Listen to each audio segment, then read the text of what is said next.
Hey guys, welcome back to my channel, The Black Accountant. It's your boy Mo. Don't forget to like, comment, and subscribe to the channel.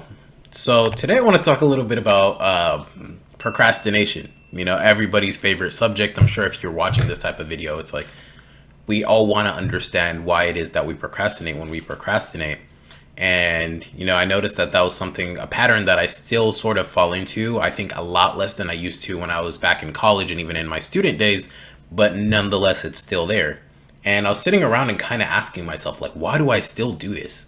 You know what I'm saying? Like, I think I have like these ambitions, I have dreams, I have like a good job, etc. But for some reason, I still find myself procrastinating, even though I know what the end result will likely be from me doing these things. And I think in that sort of query and search that I had, and like that inner conversation and monologue that I had with myself, I think it sort of boils down to these three things. So a fear of change, a fear of rejection, and motivation. And obviously those three things are kind of wide and they encompass a lot of stuff. So I want to talk about each of those. And I want to start off by talking about the motivation aspect first.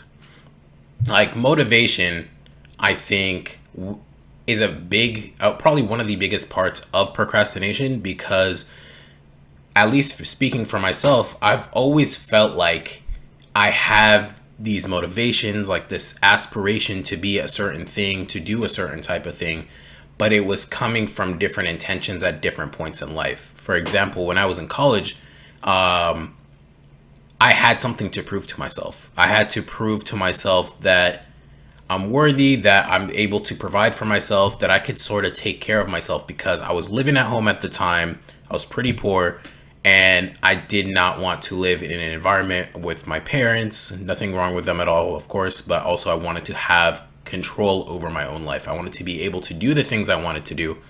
And I wanted to kind of like prove to myself that that was something I was able to do. So I always felt like the motivation was actually there.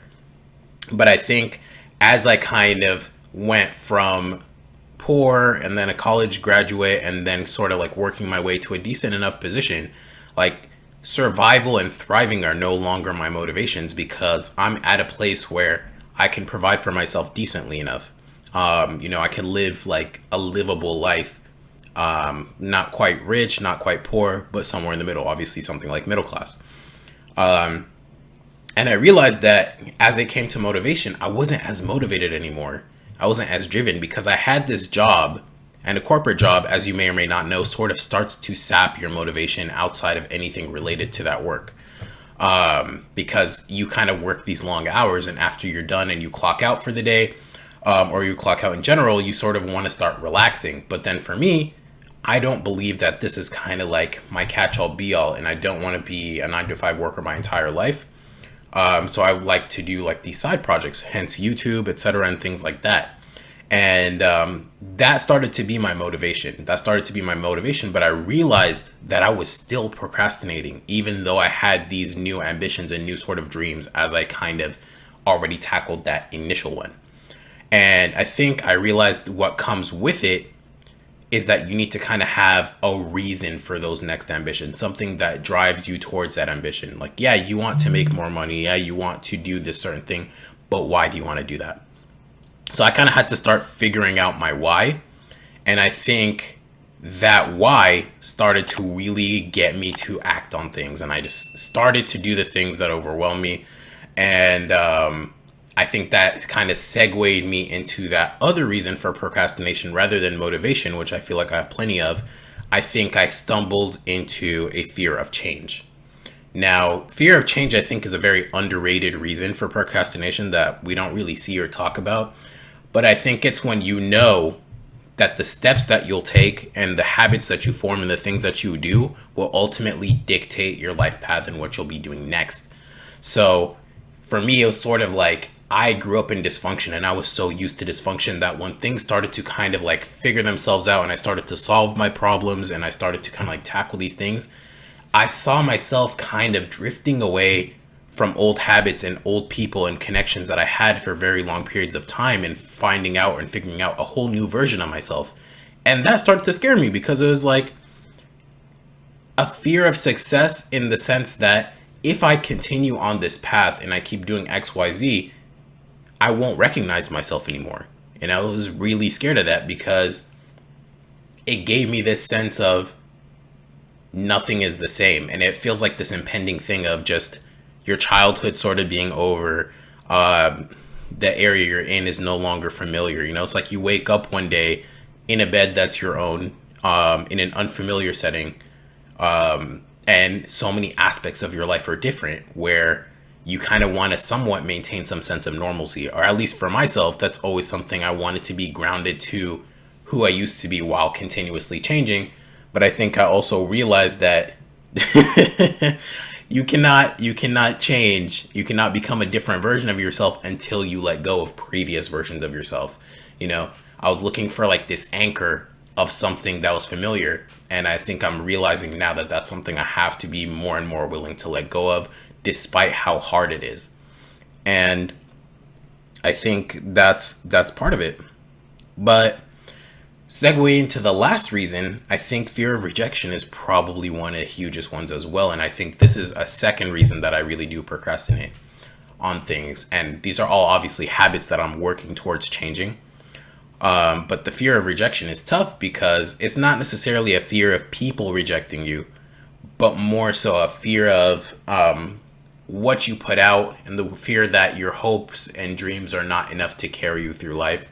Like you're, as J. Cole probably said it best, so he said, hoping on my, I think it was like, hoping on my dreams to come and rescue me. Like, it doesn't happen. That's not a thing. You have to actively work on these things and be okay looking silly. Be okay working towards things and putting yourself out there in a way where you kind of fail. You have to fail.